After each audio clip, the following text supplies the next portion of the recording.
तो शिमला के संजौली में हंगामा हो रहा है, बवाल हो रहा है, मस्जिद को ढहाने को लेकर मांग की जा रही है। लेकिन ये इकलौता ऐसा मामला नहीं है। शिमला के कुसुम्पटी से एक ऐसा ही मामला सामने आया है जहां पे अवैध मस्जिद को लेकर विवाद गर्माता जा रहा है। वहां लोगों से बात की हमारे सहयोगी ललित ने, सुनवाते हैं आपको। शिमला के संजौली में अवैध मस्जिद की बिल्डिंग के निर्माण को लेकर लगातार प्रदर्शन है वो हो रहे हैं, जहां पर कल भारी संख्या में हिंदू संगठन और जो लोकल रेजिडेंट्स हैं उन्होंने प्रोटेस्ट किया। वहीं पर देर शाम को शिमला के नज़दीक ही कुसुम्पटी में भी जो लोकल लोग हैं उन्होंने प्रदर्शन किया है।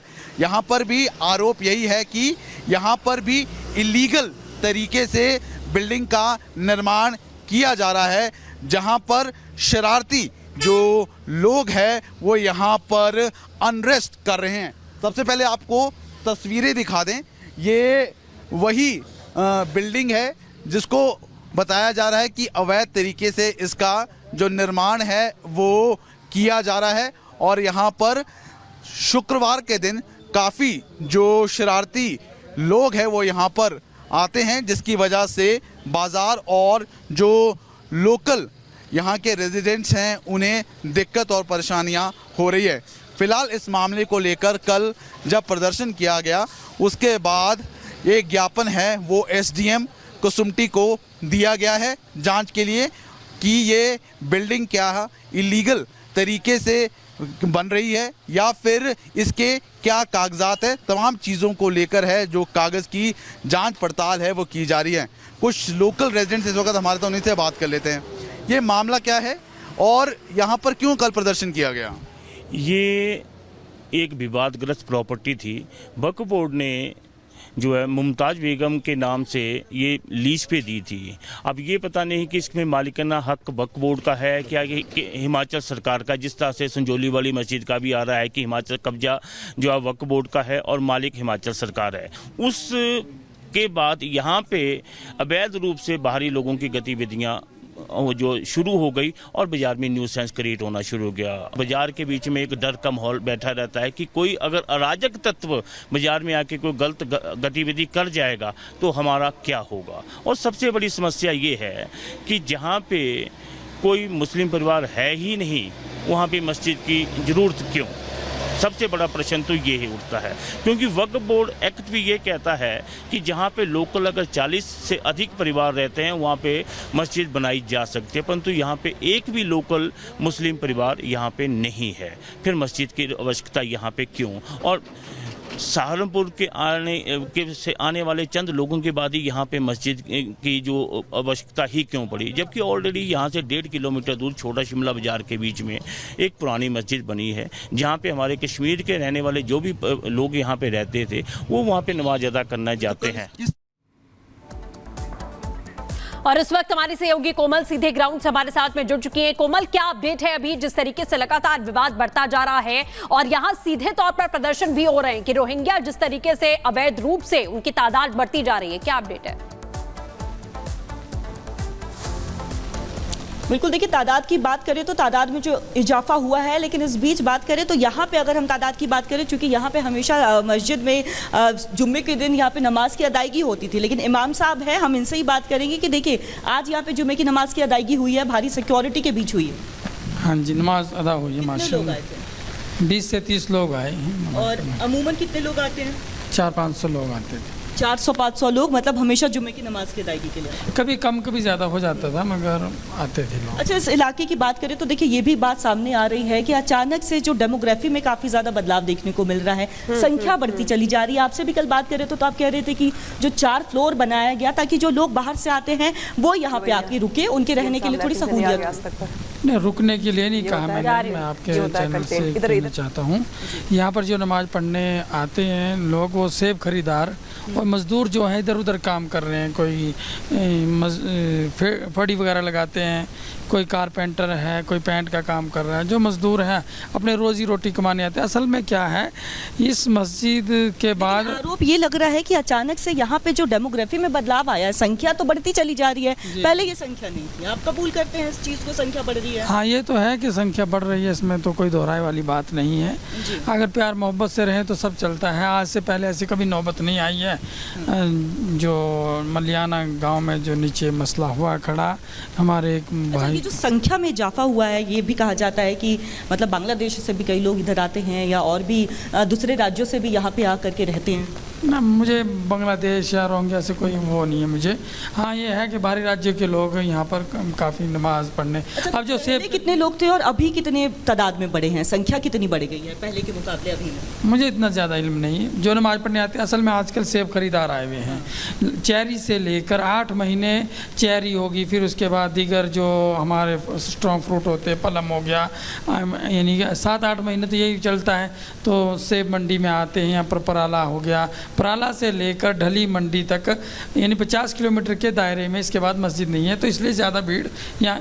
तो यानी हिमाचल के शिमला में मस्जिद को लेकर जो बवाल है वो थमने का नाम नहीं ले रहा है। लोगों के अपने अपने तर्क है, अपनी अपनी बातें। इस बीच जो लोग हैं वो सड़कों पर लगातार बने हुए हैं, विरोध कर रहे हैं और मस्जिद गिराने की मांग कर रहे हैं।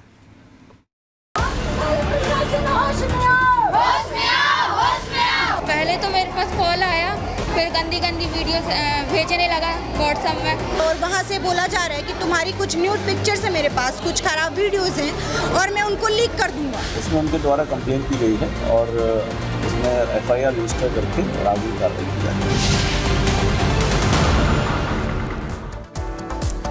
तो खबर मध्य प्रदेश के जबलपुर से है, जहां पे एक सरकारी कॉलेज के व्हाट्सएप ग्रुप में ब्लैकमेलर्स ने अश्लील फोटोज डाली, वीडियोस डाली। इसके बाद पैसे की मांग की। कुछ छात्राओं ने पैसे दे भी दिए, लेकिन इसके बाद पूरा का पूरा मामला पहुंचा थाने तक। इसके बाद जो थाना प्रभारी हैं वो पहुंचे कॉलेज और पूरे मामले की जांच पड़ताल में जुट गए हैं। फिलहाल यहाँ पे छात्रों से बातचीत की जा रही है।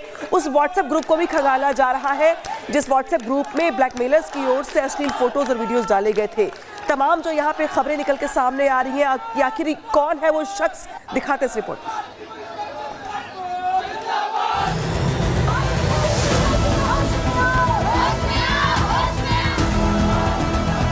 पहली बार मेरे साथ ऐसा हुआ तो मैंने डर की वजह से 1500 रुपए कर दी रही। नंबर्स लीक हुए हैं, ये कॉलेज ग्रुप से लीक हो रहे हैं।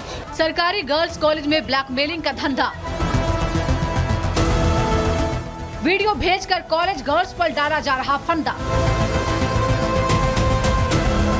जबलपुर के एक सरकारी गर्ल्स कॉलेज में छात्राओं के साथ अश्लील वीडियो कांड से पूरे मध्य प्रदेश में हड़कंप मच गया है। एक के बाद एक कई छात्राओं को फोन कॉल्स आ रहे हैं और उन्हें उनके अश्लील वीडियो वायरल करने की धमकी देकर ब्लैकमेल किया जा रहा है। उनको फोन आया, एक नंबर से आया, दूसरे नंबर से, तो वो पुलिस की वर्दी में था एक लड़का। अब ये नहीं था, वो पता नहीं था कौन है, वीडियो पुलिस वाला था या पता नहीं कौन, मुझे नहीं पता, पर पुलिस की वर्दी में था। वीडियो कॉलिंग किया था जब मेरे पास, तो बोलता है तुम्हारे नाम से कंप्लेंट आई है पुलिस में यहाँ जबलपुर थाने से।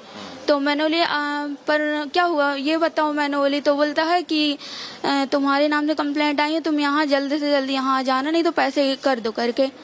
तो मैं सोची कि ये बात सच होगा, पहली बार मेरे साथ ऐसा हुआ, तो मैंने डर की वजह से 1500 रुपए कर दी रही। हैरानी की बात यह है कि अनजान नंबरों से फोन करने वाला ब्लैकमेलर छात्राओं को पहले कॉलेज की बाकी लड़कियों की आपत्तिजनक फोटो और वीडियो का लिंक भेजता है और फिर उनकी भी ऐसी ही तस्वीर और वीडियो वायरल करने की धमकी देकर पैसों की मांग करता है। इसी के साथ ये बात भी सामने आई है कि कॉलेज का एक व्हाट्सएप ग्रुप भी है जिसमें 3 टीचर और 1 स्टूडेंट एडमिन है। इसी ग्रुप में आरोपी ऐड था, जबकि मामले का खुलासा होने के बाद आरोपी के नंबर को ग्रुप से हटाया गया। नंबर्स लीक हुए हैं, ये कॉलेज ग्रुप से लीक हो रहे हैं, क्योंकि ऐसी समस्या हर डिपार्टमेंट के जो कॉलेज का ग्रुप होता है स्टडी सर्कल के लिए जो बनता है, ये उसमें से लीक हो रहे हैं। और अभी भी छात्राएं हमसे संपर्क कर रही हैं कि दीदी हमारे साथ भी ऐसा कुछ हुआ है यहाँ पे। कितनी लड़कियां होंगी? सर अभी जो हमारे संपर्क में आई हैं वो कम से कम 100 से 150 की छात्राएं हैं जो हमारे संपर्क में आ चुकी हैं। ब्लैकमेलिंग के साथ साथ छात्राओं ने डर के कुछ अमाउंट उन्हें पे भी कर चुकी हैं। सो ये जहाँ तक है ये स्कैम जो है ये पैसा लेने की ही पूरी चीजें हैं। मध्य प्रदेश में जिस तरह सरकारी कॉलेज में छात्राओं के साथ ब्लैकमेलिंग का खेल खेला जा रहा है उसकी खबर कॉलेज प्रशासन को भी है, लेकिन अभी तक इस मामले में किसी आरोपी का नाम सामने नहीं आया है। वो तो कुछ लड़कियों ने हिम्मत दिखाकर इस मामले की शिकायत पुलिस में की, तब जाकर कॉलेज में चल रहे इस अश्लील खेल का खुलासा हुआ। कुछ छात्र थे और छात्राएं थी, उन्होंने बोला मैडम हम यहाँ पे ज्ञापन देने आए हैं कि आपके यहाँ की छात्राओं को कुछ गलत मैसेज दिए जा रहे हैं और उनसे पैसे की भी डिमांड की जा रही है।